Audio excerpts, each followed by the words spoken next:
दोघे पण बाहेर आले नव्हते, सगळे कामात बिझी आहेत. देवयानीने काहीतरी उत्तर द्यायचं म्हणून दिलं. ते किशोरी कुठे आहे? इथंच असेल ना? अजून शिकते का की कार्तिक सोबत ऑफिसला जाते? सायलीने जड आवाजात विचारलं.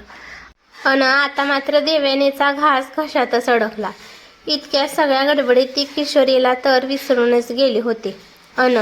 सायली काकूला किशोरीसोबत काय झालं ते सुद्धा माहिती नव्हतं. देवयानीचं हृदय भरून आलं. तिने सायली काकूंकडे पाहिलं. त्यांच्या डोळ्यातली आतुरता, ओढ पाहून तिलाच कसं तरी झालं. ते तुम्ही खा ना, खूप उशीर झालाय, मेडिसिन पण घ्यायचे आहेत. देवयानी गडबडून म्हणाली. हो मी खाते, एकदा किशोरीला दाखवशील का? मला खूप इच्छा होते ग तिला बघायची. खूप छोटे असताना बघितलं होतं, आता मोठी झाली असेल ना. कशी दिसते? माझ्यासारखी दिसते की कार्तिक सारखी? सायली काकूने भरलेल्या डोळ्याने विचारलं. एका आईची तिच्या मुलीसाठीची ओढ बघून देवयानीचे डोळे पाणवले. पण तिच्याकडे सध्या याचं उत्तर नव्हतं. मी कार्तिकशी बोलते, उद्या सांगते, देवयानी कशीबशी म्हणाली. सायली काकूचा चेहरा पडला. ते पाहून देवयानीला जास्तच वाईट वाटलं, पण ती पण यात काहीच करू शकत नव्हती. काही लागलं तर हाक द्या, मी समोरच्या रूममध्ये आहे, देवयानी सायलीच्या अंगावर ब्लँकेट टाकत म्हणाली. सायली काकूने मान हलवून होकार दिला तसं देवयानी तिच्या रूममध्ये आली. आता मात्र तिच्या अश्रूंचा बांध फुटला. ती बाल्कनीत उभी राहून तशीच भरलेल्या डोळ्यांनी बाहेर बघत होती. तिला वाटत होतं की तिच्याच लाईफमध्ये तिने जास्त सहन केलं, पण इथं सायली काकूची लाईफ बघून तिने सहन केलेलं खूप कमी वाटत होतं. कारण सायली काकूला साधं हे पण माहीत नव्हतं की तिची मुलगी आता या जगात नाही आहे.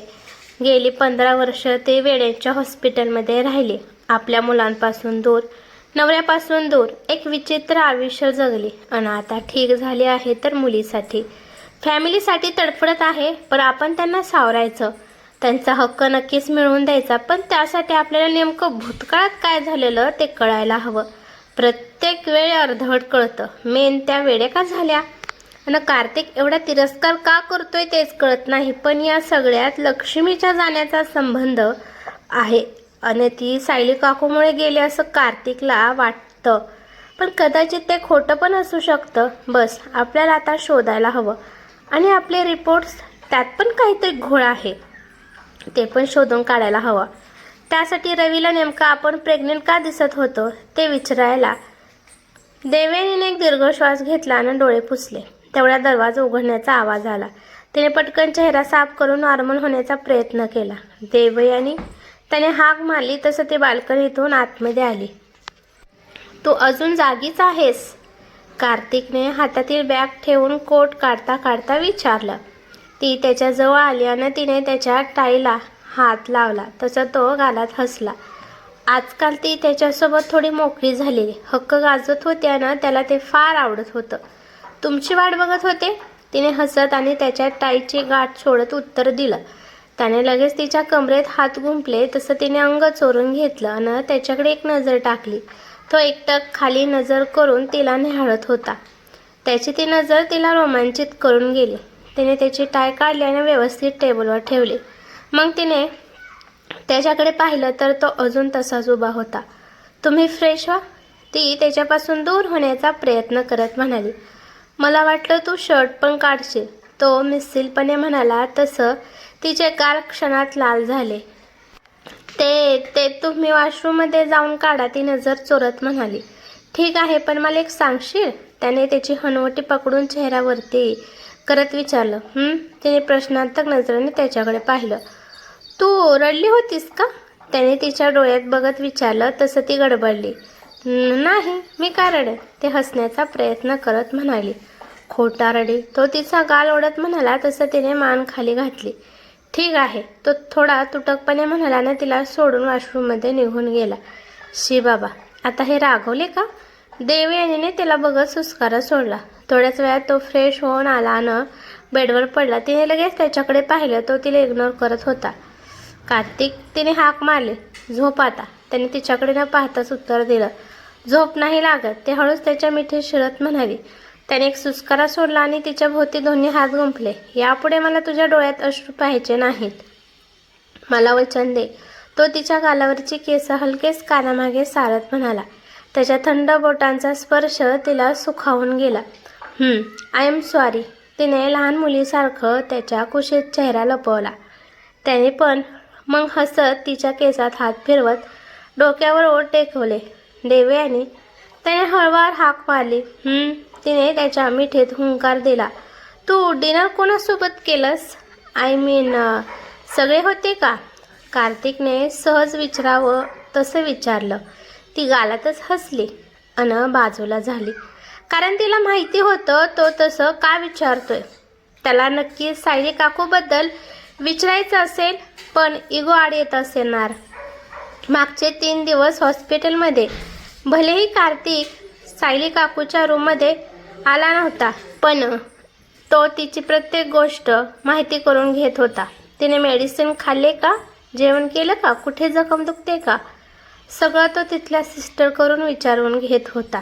त्याला सायली काकूची काळजी असूनही तो नसल्यासारखी दाखवत होता. पण देवेनीची मात्र बारीक नजर त्याच्यावर होती. आज पण नक्कीच त्याने नोकरांना विचारलं असणार, पण सायली काकूचं सगळं देवेनी करत होते त्यामुळे नोकरांना माहिती नव्हतं. त्या बऱ्या आहेत. त्यांनी जेवण खाल्लं, मेडिसिन पण खाल्लं. सध्या त्यांचं डोकं दुखायचं बंद झालं आहे. जास्त काही त्रास होत नाही. आणखीन आठवड्याच्या मेडिसिन आहेत. नंतर एकदा हॉस्पिटलमध्ये चेकअपसाठी जावं लागेल.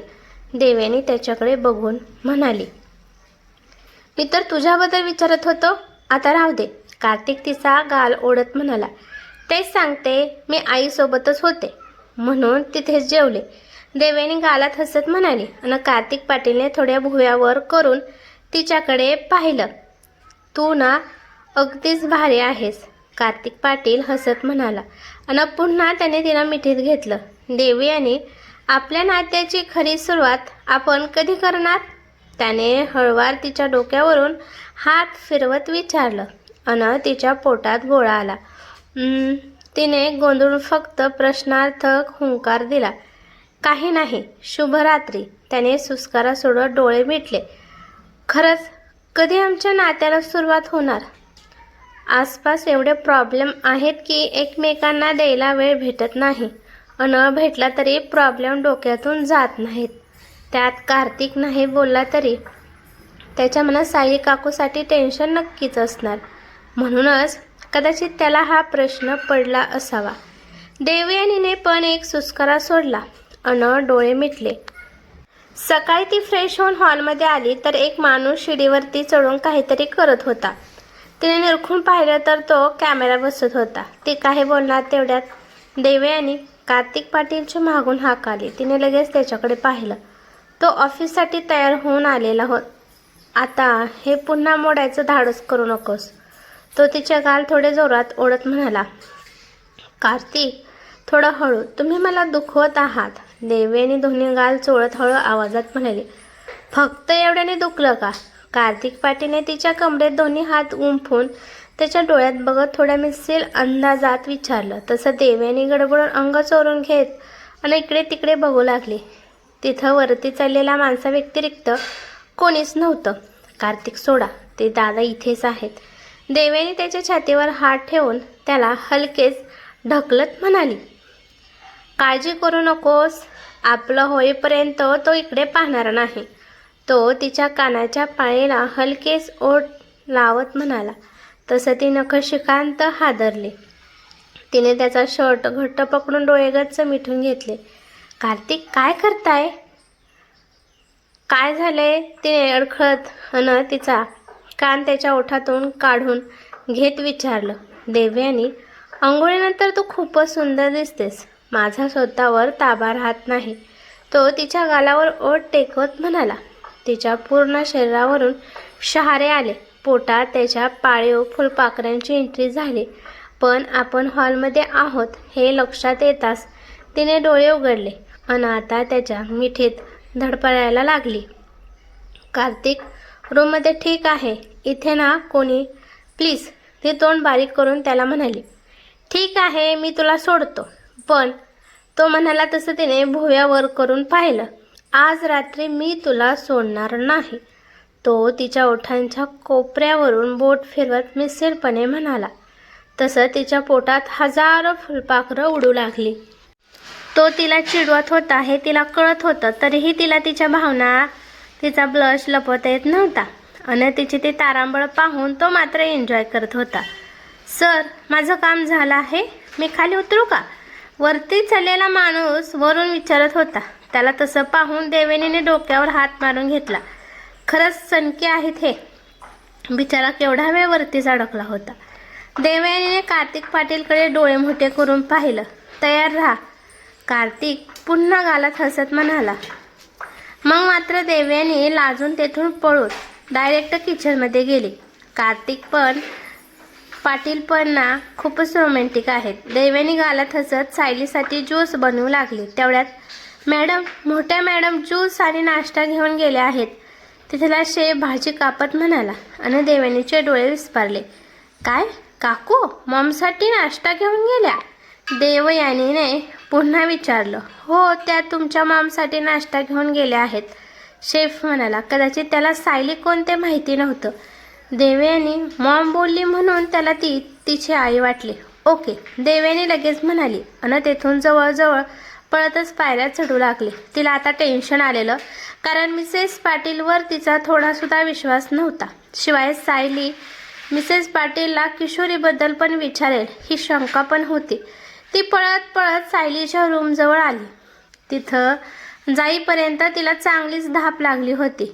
ती आता दरवाजा उघडून आतमध्ये जाणार, तोच आत चाललेलं संभाषण तिच्या कानावर पडलं आणि ती तशीच तिथं उभी राहिली. कारण आतमध्ये मिसेस पाटील त्यांच्यानं सायलीबद्दल काहीतरी बोलत होत्या. तिने पूर्ण लक्ष केंद्रित केलं आणि ऐकू लागली.